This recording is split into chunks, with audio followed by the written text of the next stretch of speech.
सो hey guys, आज की हमारी कहानी बहुत ही दिलचस्प होने वाली है, जहां हर एक चुम्मे के बाद एक आदमी अपने शरीर को छोड़कर किसी दूसरे के शरीर में चला जाता है। तो कहानी की शुरुआत में हम ली ह्योंग नाम के एक आदमी को देखते हैं। आज सुबह ली बहुत खुश था। वो अच्छे से तैयार होकर एक फ्लावर शॉप पर जाता है और फिर वहां से बुके लेकर अपनी कार से कहीं जाने के लिए निकल जाता है। तभी एकदम से उसे याद आता है कि उसने रिंग तो लिया ही नहीं, इसीलिए वो रिंग लेने के लिए अपनी कार वापस मोड़ देता है। लेकिन तभी एक पिकअप ट्रक आकर उसके कार को एक जोरदार टक्कर मारती है, जिससे कि ली का एक बहुत ही बुरा एक्सीडेंट हो जाता है। अब अगले सीन में जब ली की आँख खुलती है तो वो एक नर्स को देखकर डर जाता है। नर्स उससे पूछती है कि माली, क्या तुम ठीक हो? तो वो कहती है कि मेरा ये नाम नहीं है, आप किससे बात कर रही हो और मुझे इतना अजीब क्यों लग रहा है? नर्स कहती है कि ऐसा खून की कमी से हो सकता है। तभी हमें पता चलता है कि ये जगह किसी स्कूल के क्लिनिक का था। फिर जब माली अपने आप को आईने में देखती है तो वो एक लड़की बन चुका था। शरीर तो माली का था, लेकिन उसके अंदर की आत्मा किसी और की थी। उसकी यादाश्त तो चली गई थी, लेकिन उसे इतना जरूर पता था कि वो एक लड़का है। तभी नर्स माली से कहती है कि टीचर आन्यो तुम्हें बुला रहे हैं। माली उनसे मिलने के लिए जाती है तो आन्यो से पूछते हैं कि क्या हुआ, तुम इस तरह से क्यों बिहेव कर रही हो? लेकिन माली के शरीर में मौजूद ली की आत्मा को तो पता ही नहीं होता कि वो कौन है और माली कौन और यहाँ चल क्या रहा है। उसे इस तरह से अनकंफर्टेबल होते हुए देखकर टीचर को लगता है कि उसके बैड डेज चल रहे होंगे, इसीलिए वो उसके स्ट्रेस को कम करने के लिए उसे चॉकलेट देते हैं। लेकिन माली को उल्टी आने लगती है, इसीलिए वो वहाँ से उठकर बाथरूम की तरफ भागती है। लेकिन वो एक फीमेल की जगह मेल टॉयलेट में चली गई थी, जहाँ बाकी के लड़के मेल टॉयलेट में फीमेल को देखकर अपना अपना हथियार छुपाकर भागते हैं। अगले सीन में ली सोच रहा था कि वो है कौन और एक फीमेल के बॉडी में क्या कर रहा है और ये सब हुआ कैसे। ली को लगता है कि वो कोई सपना देख रहा होगा, इसीलिए वो खुद को वेंडिंग मशीन से ले जाकर पीटने लगता है ताकि वो सपनों की दुनिया से बाहर आ जाए, लेकिन कुछ नहीं होता। इसके बाद वो स्कूल के दीवार को फांद कर वहाँ से भागने का सोचता है, लेकिन एक फीमेल के शरीर के साथ वो दीवार चढ़ ही नहीं पा रहा था और इसी चक्कर में वो नीचे गिर जाता है। तभी उसकी दोस्त स्कली वहाँ आती है और उससे पूछती है कि ये तुम क्या कर रही हो? माली जब गिरी थी तो उसके पॉकेट से एक प्रेगनेंसी किट गिर गया था, जिसे स्केली देख लेती है और उसके बारे में पूछने लगती है कि क्या तुम प्रेग्नेंट हो? जिसके बाद ली स्केली को सारी बात बताता है कि मैं प्रेग्नेंट नहीं हो सकता, मैं तो लड़का हूँ। मैं नहीं, ये लड़की प्रेग्नेंट है जिसके शरीर में मैं हूँ। स्केली उससे कहती है कि अगर ऐसा है तो तुम्हें अपना नाम काम कुछ भी याद करने की कोशिश करनी चाहिए। फिर वो उससे उठने को बोलती है और उसके अखरोट फोड़ने लगती है, लेकिन जिस तरह से माली अपने अखरोट को फोड़ने से बचाती है उसे देखकर स्केली को यकीन हो जाता है कि वो सच कह रहा है। अब स्केली को लगने लगता है कि हो सकता है प्रेगनेंसी की वजह से माली मेंटल ट्रॉमा के फर्स्ट स्टेज में होगी। लेकिन ली कहता है ठीक है, अगर तुम्हें मैं पागल लग रहा हूँ तो मैं यहाँ से जा रहा हूँ। लेकिन स्केली भी उसके पीछे जाती है तो वो पूछता है कि तुम मेरा पीछा क्यों कर रही हो? वो कहती है तुम्हें तो कुछ याद भी नहीं है, तो फिर तुम कहाँ जाओगी? तभी उन्हें एक साइकिक का टेंट दिखाई देता है। दोनों वहां चले जाते हैं और उसे सारी बात बता देते हैं कि जब वो सोकर उठा तो लड़की बन गया, लेकिन जब वो साइकिक उनकी पूरी बात सुनता है तो वो उन दोनों को पागल समझकर वहां से भगा देता है। मगर ली उससे बहस करके वहां से चला जाता है और उसे गालियां देता रहता है। तभी स्केली कहती है कि ये वक्त उसे गालियां देने का नहीं बल्कि ये सोचने का है कि माली के बच्चे का बाप कौन है। तभी रास्ते में उनकी नजर एक स्ट्रीट सिंगर पर पड़ती है, लेकिन उसके गिटार को देखकर माली यानी कि ली को कुछ याद आने लगता है। उसे अपने विजन में एक लड़की गिटार बजाते हुए दिखती है और फिर उसे एक नाम याद आता है, ह्योन योंग। वो स्केली को ये बात बताता है तो स्केली उसे ह्योन योंग नाम के एक रेस्टोरेंट में लेकर जाती है, लेकिन वहाँ उन्हें कुछ भी पता नहीं चलता, कोई उसे पहचानता भी नहीं। फिर स्केली वहाँ फ्री का खाना खाते हुए पूछती है कि तुम्हें बेबी और स्कूल में किसी एक को चुना होगा। तभी ली फ्यूचर देखता है जिसमें वो बच्चा डिलीवर कर रहा था, जिससे उसे बहुत ज्यादा दर्द हो रहा था। इसीलिए वो कहता है कि नहीं नहीं, मैं तो बच्चे को पैदा नहीं करने वाला। इसके बाद दोनों पुलिस स्टेशन जाते हैं और ऑफिसर को पूरी बात बताते हैं। लेकिन तभी माली की मॉम उसे देखकर पूछती है कि तुम यहाँ क्या कर रही हो, चलो घर चलो। जिसके बाद माली के शरीर में मौजूद ली माली के घर चली जाती है, लेकिन उसकी असलियत बाहर ना आ जाए इसीलिए वो सीधे जाकर सो जाती है। अब हमें अगले दिन का सीन दिखाया जाता है जहां टीचर पढ़ा रही थी, लेकिन माली का बॉडी प्रेजेंट और माइंड एब्सेंट था। टीचर जब उससे इसके बारे में पूछती है तो माली उठकर वहां से चली जाती है। फिर वो स्कूल के टेरेस पे जाकर वहां से कूदने का सोच रही थी, लेकिन तभी एक लड़का जिसका नाम योसेफ था वो वहां आकर उसके कानों में हेडफोन पहनाता है और कहता है कि ये गाना सुनो, हमारे बेबी के लिए अच्छा होगा। जिससे ली समझ जाता है कि यही वो कमीना है जिसने ये काम किया, इसीलिए वो उसे कूटने लगता है। लेकिन तभी वो कहता है कि मैं बच्चे की और तुम्हारी पूरी जिम्मेदारी लेने के लिए तैयार हूँ, मैं एक अच्छा पापा बनूंगा और पति भी। जिस पर माल ही कहती है कि साले पहले खुद की तो जिम्मेदारी ले ले। योसेफ कहता है मैं पार्ट टाइम बार में काम कर लूंगा और अपने बच्चे को एक अच्छे स्कूल में पढ़ाऊंगा, तुम जो बोलोगी मैं वो करूंगा। माल ही कहती है अबे साले पहले खुद तो पढ़ ले, अगर मैं मरने के लिए बोलूंगी तो क्या तुम मर जाओगे? तो वो कहता है हाँ मैं मर जाऊंगा, भूल गई क्या, वैसे भी मैं मरने ही वाला था, लेकिन फिर तुमने मुझे बचाया, जिसके बाद हम दोनों और करीब आ गए। फिर माल ही कहती है लेकिन मैं अबॉर्शन करवा लूंगी, इस वक्त मैं इसे दुनिया में लाने के लिए तैयार नहीं हूँ। इसके बाद वो जनाना शरीर में मर्दाना चाल के साथ वहाँ से चली जाती है। बाद में स्केली पूछती है कि अगर माली अबॉर्शन नहीं करवाना चाहती होगी तो फिर क्या होगा। ली कहता है देखना, वो बाद में मेरा शुक्रगुजार रहेगी। लेकिन जब नर्स उसे इंजेक्शन देती है तो ली के कानों में तेज आवाजें सुनाई देने लगती है। ये आवाजें इतनी तेज होती है कि माली स्ट्रेचर से नीचे गिरकर बेहोश हो जाती है।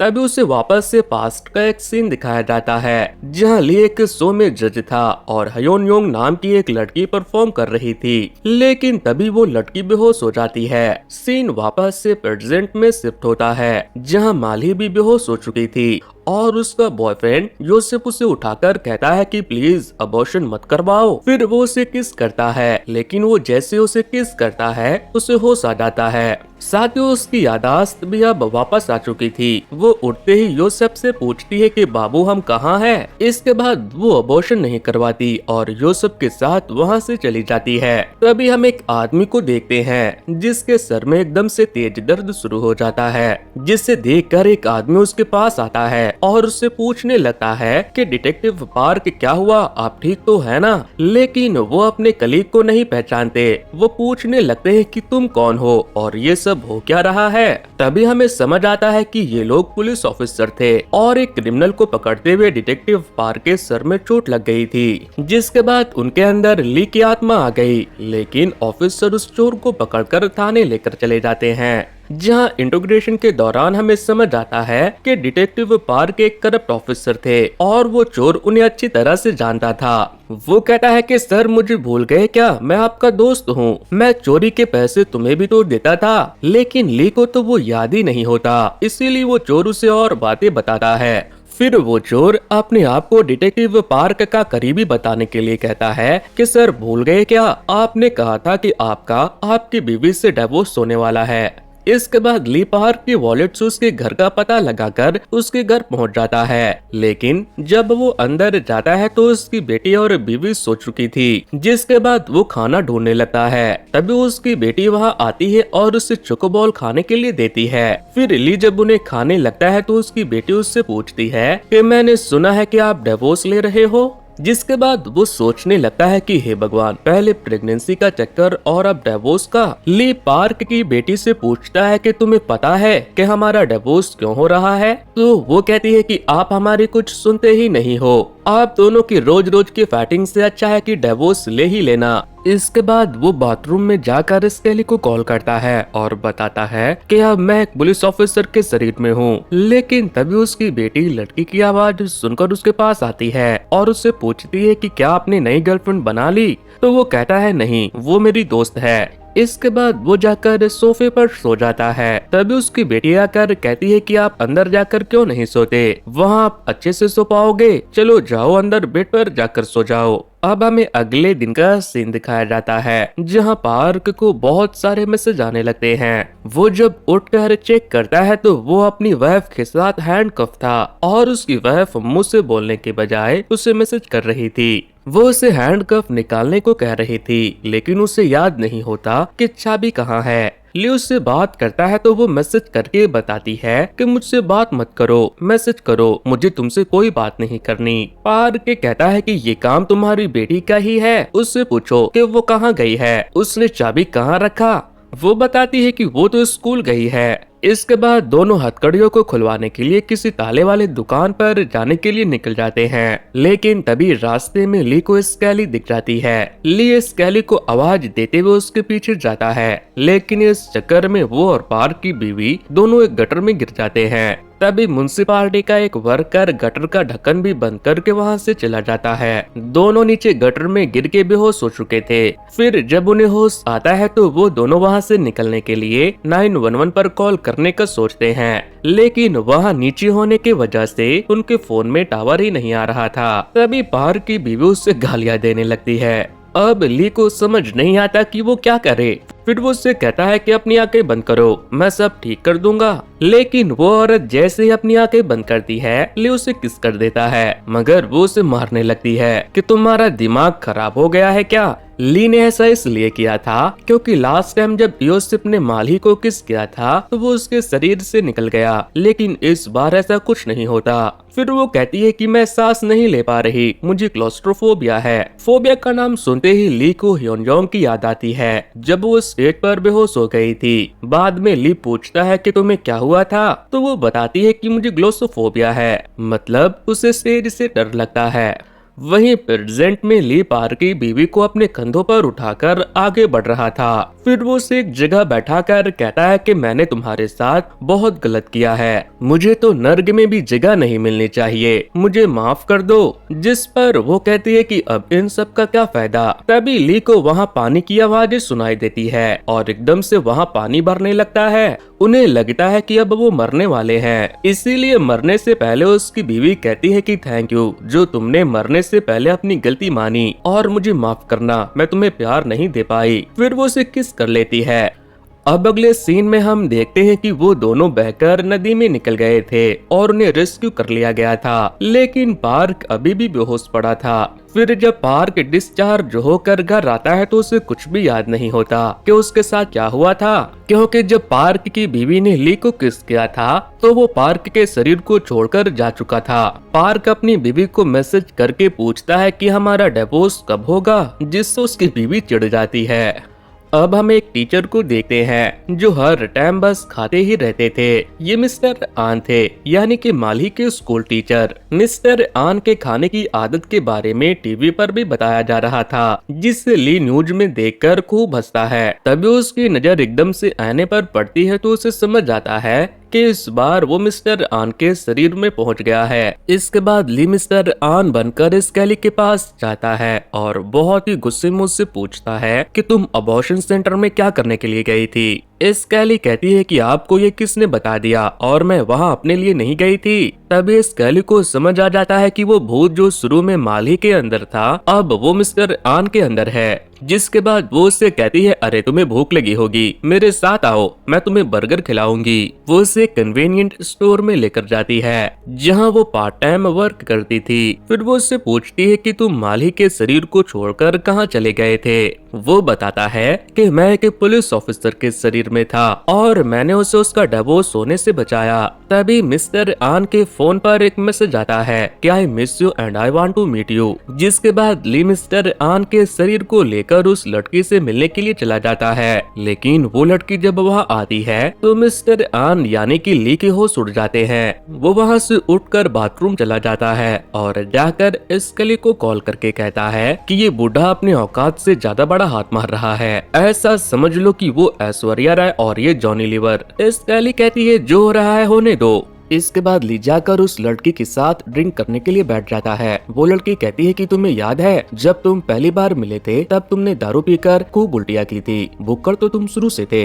फिर वो कहती है कि तुमने मुझे प्रपोज किया और फिर कहा कि सब भूल जाओ, लेकिन मैं 30 साल की होने के बाद भी सिंगल हूँ क्योंकि तुम मुझसे शादी करना चाहते थे। वो लड़की उसे फुल लाइन दे रही थी, जिसे देखकर ली सोचता है कि वाह कमाल है यार, इस मोटे में कुछ तो बात है। इसके बाद जब वो दोनों वहाँ से जाने लगते हैं तो वो लड़की कहती है कि एक एक बियर और हो जाए क्या तुम्हारे घर पर। जिसके बाद दोनों मिस्टर आन के घर चले जाते हैं और दोनों वहाँ खूब पीते हैं। अब दोनों ने बहुत ज्यादा ड्रिंक कर लिया था, इसीलिए वो लड़की मिस्टर आन से पूछती है कि क्या आज की रात मैं यहाँ रेस्ट कर सकती हूँ। जिसके बाद ली बाथरूम में जाकर बहुत खुश होता है और कुल्ला उल्ला करते हुए सोचता है कि आज तो वो खूब मजे करेगा। लेकिन जब वो बाथरूम से बाहर आता है तो वो लड़की सो चुकी थी, इसीलिए ली उसे ब्लैंकेट उड़ा देता है। फिर वो उसके सामानों को चेक करता है तो उसे पता चलता है कि ये लड़की एक सेल्स गर्ल है जो किताबें बेचती है। अब ली को समझ आ गया था कि इस लड़की का मिस्टर आन से मिलने का मतलब है उसे स्कूल में अपने बॉस के कंपनी की किताबें बेचना। अब हमें अगले दिन का सीन दिखाया जाता है। वो लड़की जब उठती है तो ली ने आज उसके लिए ब्रेकफास्ट बनाया था, लेकिन खाते हुए वो लड़की रोने लगती है और कहती है कि समय के साथ साथ सब बदल गए लेकिन तुम नहीं बदले, तुम आज भी उतने ही हैंडसम, भोले और मासूम हो, बिल्कुल मूवी रिव्यू हिंदी की तरह। इसके बाद वो उससे किस करती है और किस करते ही ली कहीं और उठता है जहाँ वो फूलों को खा रहा था। तभी एक आदमी उसे गैप्सून कहकर बुलाते हैं जिसने उसकी फोटो क्लिक की थी। मतलब कि इस बार ली एक बूढ़ी दादी के अंदर उठा था। वो उस औरत के हस्बैंड थे। ली उस बूढ़ी औरत के हस्बैंड से कहने लगता है कि मुझे इस बुढ़िया के शरीर से बाहर निकालो, लेकिन वो उसे बाथरूम में ले जाकर उसका मुंह धोने लगता है। ली पूछता है कि तुम कौन हो बुढ़े। वो बताता है कि मैं तुम्हारा पहला प्यार चौन हूँ। ली को ये बूढ़ा शरीर एक जरा पसंद नहीं आता, इसीलिए वो फौरन दादाजी को किस करके उसका शरीर छोड़ने का सोचता है, क्योंकि शरीर को छोड़ने के लिए सामने वाले का सच्चे प्यार का एहसास होना जरूरी था। इसके बाद वो जाकर स्केली को कॉल करती है और उसे हॉस्पिटल बुलाती है। दादाजी जब स्केली को देखते हैं तो पूछते हैं कि ये कौन है। दादी जी बताती है कि ये मेरी ग्रैंड चिल्ड्रेन है। इसके बाद ली स्केली को बताती है कि मुझे लगता है कि मैं किसी म्यूजिक ऑडिशन का जज था, इसीलिए क्या तुम पता कर सकती हो कि मैं कौन हूँ, शायद इससे कुछ पता चल जाए। जिसके बाद स्केली बहुत सारे स्टूडियो के इधर उधर पता करने लगती है। तभी उसे दो लोगों की बातों से पता चलता है कि ली नाम के किसी प्रोड्यूसर का एक्सीडेंट हुआ था। तभी वो उनके कन्वर्सेशन में हयोन योंग का भी नाम सुन लेती है, जिससे उसे थोड़ा शक होता है। फिर वो ली को कॉल करके कहती है कि शायद मैंने तुम्हें ढूंढ लिया, इसीलिए तुम्हें यहाँ आना होगा। लेकिन जब ली गैप्सून के शरीर को लेकर वहाँ से जाने लगता है तो नर्स उसे पकड़कर नींद का इंजेक्शन दे देती है, क्योंकि उन्हें लगता है कि वो वहाँ से भागने की कोशिश कर रही थी। फिर दादाजी पूछते हैं कि तुमने भागने की कोशिश क्यों की। दादी जी कहती है कि क्या तुम मेरी एक आखिरी विश पूरा करोगे। तो वो कहता है कि हाँ क्यों नहीं। वो उससे कॉलेज स्ट्रीट लेकर जाने को कहती है। दादाजी ऐसा ही करते हैं। वो उसे अपने कार में बैठाकर कॉलेज के लिए निकल जाते हैं। फिर वो कहते हैं कि आज ऐसा लग रहा है कि मैं फिर से जवान हो गया। लेकिन तभी चाचा के सीने में दर्द होने लगता है और वो बेहोश हो जाते हैं। जिसके बाद दादाजी को हॉस्पिटल में एडमिट करवाया जाता है। उसे हार्ट अटैक हुआ था। ली घबरा जाता है और दादाजी के बेटे बहू से माफी मांगता है कि ये सब मेरे वजह से हुआ, मुझे माफ कर दो। जिस पर दादी के बच्चे कहते हैं कि प्लीज मॉम आप खुद को कोसना बंद कीजिए, ये सब आपकी वजह से नहीं हुआ। फिर रात को ली दादा की डायरी को देखता है, जिससे उसे समझ आता है कि बुढ़वा बुढ़िया से बहुत प्यार करता था। इसीलिए अगले दिन वो दादा को खुश करने के लिए अच्छे से तैयार होकर जाता है और कहता है मैं तुमसे बहुत प्यार करती हूँ, जिससे दादा को बहुत खुशी होती है कि उसे सब याद आ गया। लेकिन दादा उसे थैंक यू कहता है और फिर सॉरी कहते हुए ये कह देता है कि मेरे जाने का टाइम आ गया। फिर ली जैसे ही दादा के हाथ पर किस करती है, दादाजी लुढ़क जाते हैं। अब अगले सीन में हम देखते हैं कि दादा का फ्यूनरल हो रहा था और ली दादा के शरीर को छोड़कर जा चुका था, लेकिन दादी बहुत दुखी होती है, उसे सब याद आ जाता है। अब हमें ली को हॉस्पिटल में दिखाया जाता है, जहाँ ह्योन क्योंग उसके सामने बैठी हुई थी। वो उससे कहती है कि मैं सब कुछ वैसे ही अरेंज करूंगी जैसा तुमने कहा था। तभी सीन पास्ट में शिफ्ट होता है, जहाँ ली ह्योन क्योंग से कह रहा था कि स्टेज का डर स्टेज शो से ही खत्म होगा। तुम ऐसे नहीं डर सकती, तुम फ्यूचर की राइजिंग स्टार हो। मैं तुम्हारा डर खत्म करने में तुम्हारी साथ दूंगा, तुम गाना और मैं पियानो बजाऊंगा। तभी स्केली भी वहाँ पहुँच जाती है। उससे समझ आ जाता है कि ये लड़की ह्योन क्योंग होगी। और जब वो आदमी जो बाहर किसी से ली के बारे में बात कर रहा था, वो जब अंदर आता है तो स्केली का शक यकीन में बदल जाता है। लेकिन चैन नाम का वो आदमी जैसे ही ली को छूता है, उससे एकदम से कुछ हो जाता है। वो ह्योन क्योंग को देखकर इमोशनल हो जाता है और उससे टच करने वाला था, लेकिन ह्योन क्योंग कहती है कि चैन ये तुम क्या कर रहे हो। तभी ली खुद को देखता है और अपने आप से कहने लगता है कि प्लीज उठ जाओ। ह्योन क्योंग पूछती है कि ये सब क्या हो रहा है। तभी स्केली जब ली का फेस देखती है तो उसे याद आता है कि यह वही आदमी है जिसका एक्सीडेंट उसके सामने हुआ था, और अब वो उन्हीं लोगों के शरीर में जा रहा है जो उसके एक्सीडेंट के बाद उसके पास आए थे। स्केली ली को सारी बात बताती है, जिसके बाद ली घर चला जाता है और अब उसे ह्योन क्योंग के साथ बिताए हुए सारे पल याद आने लगे थे जब उसने उसे बताया था कि वो उससे प्यार करता है। अब अगले दिन ली स्केली को कुछ नोट्स देते हुए कहता है कि इसे ह्योन क्योंग को दे देना, जिसके बाद स्केली ली की कजिन बनकर ह्योन क्योंग से मिलने के लिए जाती है और उसे वो म्यूजिक नोट दे देती है, लेकिन ली ने उसे रिंग देने को नहीं कहा था। जिसके बाद ह्योन क्योंग ली के पास जाकर पूछती है कि अगर मैं गाती हूँ तो क्या तुम फिर से उठ जाओगे। इसके बाद वो सोचती है कि वो ली के लिए परफॉर्म करेगी और ये बात वो चैन को बताती है तो वो बहुत एक्साइटेड हो जाता है। चैन ली की तरह बहुत खुश होता है क्योंकि उसके अंदर तो ली ही था। ह्योन क्योंग पूछती है कि तुम इतना खुश क्यों हो रहे हो, तो वो बताता है कि ली मेरा सच्चा दोस्त है इसलिए, लेकिन तुम मुझे अपने साथ ले लो। ह्योन क्योंग को याद आता है कि ली ने कहा था कि हम तुम्हारे स्टेज फेयर को साथ में खत्म करेंगे, मैं पियानो बजाऊंगा और तुम गाना गाना। ह्योन क्योंग मान जाती है। अब हमें कोरियन टॉप सिंगिंग कंटेस्ट का सीन दिखाया जाता है, जहाँ पहले तो ह्योन क्योंग बहुत डर रही थी, लेकिन ली की बातें उसे बहुत मोटिवेट करती है, इसीलिए ह्योन क्योंग बहुत अच्छा गाना गाती है। गाने के खत्म होते ही चैन बेहोश हो जाता है, लेकिन इसी के साथ हॉस्पिटल में ली की सांसें भी रुक जाती है, मगर ह्योन क्योंग अपना गाना चालू रखती है क्योंकि उसे कुछ पता नहीं होता। अब हमें कई दिनों के बाद स्केली को दिखाया जाता है। वो बताती है कि उस दिन के बाद वो भूत उसे कभी नहीं दिखा। अब हमें थोड़े दिनों के बाद ह्योन क्योंग का स्टेज शो दिखाया जाता है। आज वो एक स्टार बन चुकी थी और तभी हमें समझ जाता है कि ली जिंदा है, वो भी अपने शरीर में। अब वो स्केली का दोस्त है और ह्योन क्योंग का हस्बैंड भी। स्केली ली को गालियां देती है कि इतने दिनों के बाद मिल रहे हो, तुम मेरा कॉल क्यों नहीं उठाते। तभी हम देखते हैं कि उस टीचर ने अपने चाइल्डहुड क्रश से शादी कर ली और पुलिस ऑफिसर का भी डिवोर्स नहीं हुआ और दादी भी खुशी है। मैं भी खुश हो जाऊंगा अगर इसे देखने वाला हर एक इंसान इस वीडियो पे हाइप दे देगा। सो वेल गाइस, आज वीडियो में इतना ही। अगर वीडियो आपको पसंद आई है तो मुझे कमेंट करके बताना। वैसे दोस्तों, कुछ दिनों पहले ही मैंने कैसे मूवी की स्टोरी को एक्सप्लेन किया था, अगर आप लोगों ने नहीं देखा है तो स्क्रीन पर दी जा रही लिंक पर क्लिक करके उसे देख सकते हो। सो वेल गाइस, आज वीडियो में इतना ही। Thanks, good bye.